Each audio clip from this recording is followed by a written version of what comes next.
السلام علیکم خواتین و حضرات، ایک شخص کے پاس بہت بڑی رقم ہاتھ لگ گئی تھی، تو اسے چھپانے کے لیے اس نے اپنے گھر میں ایک گھڑا کھودا اور ساری رقم اس میں دفنا دی۔ سوچا کہ جب کبھی ضرورت پڑے گی تو میں اس کو کھود کر نکال لوں گا۔ کچھ عرصہ گزرا تو اس کو اس رقم کی ضرورت پڑی، تو اس نے کہا کہ اب وہ رقم استعمال کرنے کا وقت آ گیا ہے، لیکن مسئلہ یہ تھا کہ اسے وہ جگہ یاد نہیں آ رہی تھی کہ رقم کہاں دفنائی ہے۔ پھر وہ شخص امام صاحب کے گھر پہنچ گیا اور سارا معاملہ بتایا کہ مجھے وہ جگہ یاد نہیں آ رہی، تو امام صاحب اگر میں اس کو ڈھونڈنے کے لیے پورا گھر کھودنے بیٹھ گیا تو میرا پورا گھر خراب ہو جائے گا، تو مجھے اس معاملے میں کوئی مدد فرمائے۔ امام صاحب نے کہا کہ یہ کوئی شرعی معاملہ تو نہیں ہے، تو میں کیا کر سکتا ہوں؟ اس شخص نے بے حد اصرار کیا کہ امام صاحب کوئی تو مشورہ دیں۔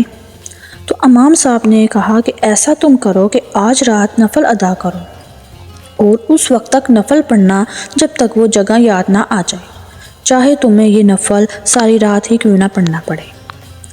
وہ شخص گھر آیا، وضو کیا اور نفل ادا کرنا شروع ہو گیا۔ ابھی دوسری رکعت ہی پڑھی تھی تو اسے فوراً وہ جگہ یاد آ گئی۔ اگلے ہی دن امام صاحب کے پاس گیا تو ساری بات بتا دی۔ امام صاحب نے کہا کہ یہ بات تمہیں شیطان نے ہی بھلائی تھی اور اس نے ہی یاد دلائی۔ جب تم نے نماز ادا کرنا شروع کی تو اس نے فوراً تمہیں وہ جگہ یاد دلا دی۔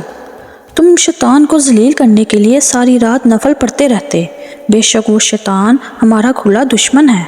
اسے کب گوارا تھا کہ تم نماز ادا کرتے رہو، کیونکہ ازل سے ہی شیطان ہمارا دشمن ہے۔